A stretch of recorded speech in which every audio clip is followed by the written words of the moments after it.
नमस्कार, मेरे YouTube channel में आपका स्वागत है। आज हम कक्षा 10 के विज्ञान विषय के टॉपिक दैनिक जीवन में रसायन में ब्रोस्ट एंड लोरी के द्वारा अम्ल और क्षार की जो अवधारणा दी गई है उसका अध्ययन करेंगे। मेरी वीडियो यदि आपको पसंद आती है तो सब्सक्राइब करें, लाइक करें तथा शेयर करें, जिससे सभी बच्चों तक वीडियो जल्दी से जल्दी पहुंच सके।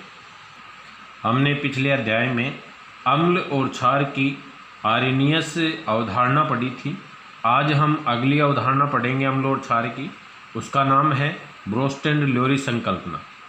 ब्रोस्ट एंड लोरी संकल्पना है, ये दो वैज्ञानिकों द्वारा दी गई है, जॉनसन ब्रोस्टैंड और थॉमस एम लोरी के द्वारा अम्ल और क्षार को परिभाषित किया गया था। इन दोनों ने ही प्रोटॉन के आधार पर अम्ल और क्षार को परिभाषित किया गया था, इसलिए इसे ब्रोस्ट एंड लोरी संकल्पना के नाम से जाना जाता है। अब हम बताएंगे कि इन्होंने क्या अवधारणा दी। इनके अनुसार ये कहा गया कि जो पदार्थ प्रोटॉन को देते हैं, यानी प्रोटॉन दाता होते हैं, वे पदार्थ क्या कहलाते हैं? अम्ल कहलाते हैं। और वे पदार्थ जो प्रोटॉन ग्राही होते हैं, यानी प्रोटॉन को ग्रहण करते हैं, प्रोटॉन लेते हैं, वे पदार्थ क्षार कहलाते हैं। इसी के साथ उन्होंने बताया है कि एक और दो शब्द और दिए हैं, एक संयुग्मी अम्ल और दूसरा है संयुग्मी क्षारक। तो ये क्या होते हैं, इनके बारे में भी हम यहाँ देखेंगे।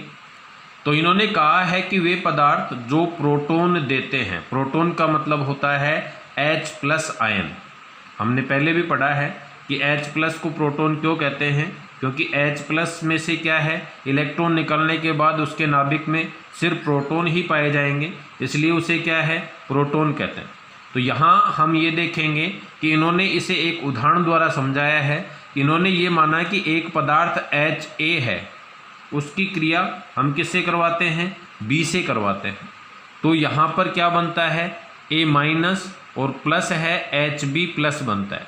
तो यहाँ इन्होंने ये देखा कि ये जो H है, ये यहाँ से किसको दिया जा रहा है? B को दिया जा रहा है। ठीक है, तो H जो है A है, इसमें से प्रोटॉन हट रहा है, यानी यह क्या कर रहा है? प्रोटॉन देता है। और जो प्रोटॉन दाता है वो क्या कहलाता है? अम्ल कहलाता है। तो Ha क्या है? अम्ल है। ये यहाँ प्रोटॉन देकर किस में बदल जाएगा? A- में। तो यहाँ प्लस हट जाएगा तो क्या हो जाएगा? ये उदासीन था, इसमें से प्रोटॉन हट गया तो किसकी मात्रा ज़्यादा हो जाती है? इलेक्ट्रॉन की ज़्यादा हो जाती है, इसलिए इसके ऊपर कैसा आवेश आ जाएगा? ऋण आवेश आ जाएगा। तो यहाँ पर ये जो Ha है, ये प्रोटॉन देकर क्या बनाएगा? A-, यानी यहाँ से प्रोटॉन क्या हो रहा है? दिया जा रहा है, इसलिए Ha क्या कहलाता है? अम्ल। इसी प्रकार B जो है, ये इस प्रोटॉन को ग्रहण कर रहा है। ठीक है, प्रोटॉन ग्रहण करके क्या बना रहा है? Hb+ बना रहा है। तो ये जो Hb+ B बना रहा है, तो यहाँ पर ये जो प्रोटॉन ग्रहण करता है वो क्या कहलाता है? क्षारक कहलाता है। अब यहाँ पर संयुग्मी अम्ल और संयुग्मी क्षारक जो है, इसकी परिभाषाएं दी गई थी। तो इसमें ये कहा गया है कि जो अम्ल क्या करता है? अपना प्रोटॉन त्याग देता है। प्रोटॉन त्याग देगा, त्यागने के बाद वह क्या बनाएगा? संगत क्षार के रूप में बदल जाता है। तो जो क्षार है वही क्या कहलाएगा? संयुग्मी क्षार, जो क्षार बन रहा है। इसी प्रकार क्षारक जो है वो क्या करता है? प्रोटॉन ग्रहण करके, यहाँ क्षारक है, जब वो प्रोटॉन ग्रहण कर लेगा तब वो किस में बदल जाएगा? संगत अम्ल में बदल जाता है। उसे ही क्या कहा गया है? संयुग्मी अम्ल कहा गया है।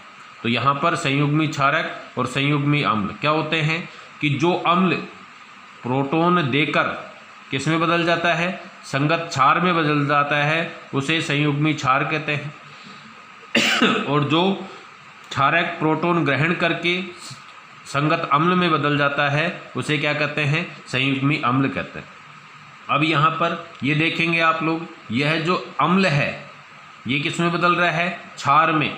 तब इसके जो युग्म बनाएंगे Ha और -A-, इसको हम क्या कहेंगे? ये तो अम्ल है और ये संयुग्मी क्षार है, तो अम्ल संयुग्मी क्षार युग्म कहा जाता है।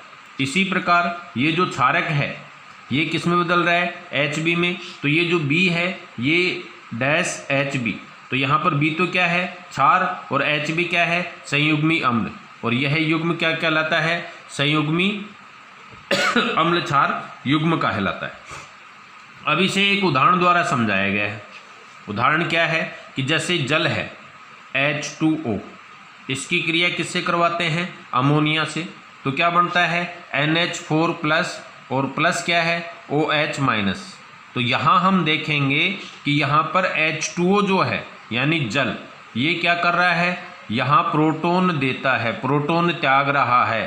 प्रोटॉन त्याग कर क्या बना रहा है? OH- बना रहा है। तो जो प्रोटॉन देता है वो क्या कहलाता है? अम्ल कहलाता है। अब फिर हम देखेंगे NH3 यानी अमोनिया, ये क्या कर रहा है? यहाँ ये प्रोटॉन लेकर क्या बना रहा है? NH4 अमोनियम आयन बना रहा है।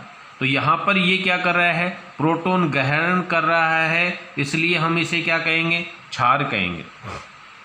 तो हम ये देखेंगे कि यहाँ इसे समझाया गया है कि जो जल है ये प्रोटॉन क्या कर रहा है? देकर, ठीक है, दे रहा है, इसलिए जल जो है वो क्या होता है? अम्ल। और यह प्रोटॉन देकर किस में बदलता है? संगत क्षार में यानी OH- में बदलेगा, हाइड्रोक्सिल आयन के रूप में। तो ये OH- में बदल रहा है, इसलिए इसे क्या कहेंगे? संयुग्मी क्षार कहेंगे। इसी प्रकार जो अमोनिया है ये क्या कर रहा है? प्रोटॉन ग्राही है। प्रोटॉन ग्राही है इसलिए ये क्या है? क्षार है। और ये प्रोटॉन ग्रहण करके किस में बदल रहा है? अमोनियम आयन में बदल रहा है। ये जो अमोनियम आयन है ये क्या है? संगत अम्ल है, NH4+ है। तो ये संगत अम्ल है, तो ये किस में बदल जाएगा? संयुग्मी अम्ल कहलाएगा। तो यहाँ फिर अपन ने जैसे पहले परिभाषित किया है कि ये NH3 है और NH4। NH3 क्या है? क्षार, और NH4+ क्या है? संयुग्मी अम्ल। तो इसको अपन क्या कहेंगे? क्षार संयुग्मी अम्ल युग्म कहा जाता है। एग्जाम में पूछ लिया जाता है कि निम्न अभिक्रिया में क्षार संयुग्मी अम्ल बताइए, या निम्न अभिक्रिया में अम्ल संयुग्मी क्षार बताइए। तो आप लोग इस प्रकार से बताएंगे कि जो क्षार है वो किस में बदलेगा? संयुग्मी अम्ल में, और जो अम्ल है वो किस में बदलता है? संयुग्मी क्षार में बदलता है। तो इसी प्रकार यहाँ पर दे रखा है कि जो H2O है वो किस में बदल रहा है? OH में यानी संयुग्मी क्षार में। और यह जो युग्म है ये क्या कहलाता है? अम्ल संयुग्मी क्षार युग्म कहलाता है। तो इन्होंने प्रोटॉन के आधार पर क्या है? अम्ल और क्षार की परिभाषा दी है, लेकिन इस संकल्पना की भी क्या है? कुछ कमियां रह गई हैं। जो कमी है वो ये है कि इन्होंने जो भी अम्ल और क्षार की परिभाषा दी है वो किसके आधार पर दी है? प्रोटॉन के आधार पर, कि भाई जो प्रोटॉन देगा वो अम्ल, जो प्रोटॉन ग्रहण करेगा वह क्षार। लेकिन एप्रोटिक अम्ल और क्षार के बारे में, मतलब ऐसे अम्ल और क्षार जिनमें प्रोटॉन ना लेते हैं ना देते हैं, उनके बारे में यह स्पष्ट नहीं कर पाया। यानी यह संकल्पना एप्रोटिक अम्ल और क्षारों को नहीं समझा सकती है। कौन कौन से हैं? जैसे एप्रोटिक, जैसे CO2 है, SO2 है, BF3 है। इनमें आप लोग क्या है? ना तो प्रोटॉन देख रहे हैं और ना ही ये ग्रहण करते हैं। अब हम अगली संकल्पना अगली वीडियो में देखेंगे।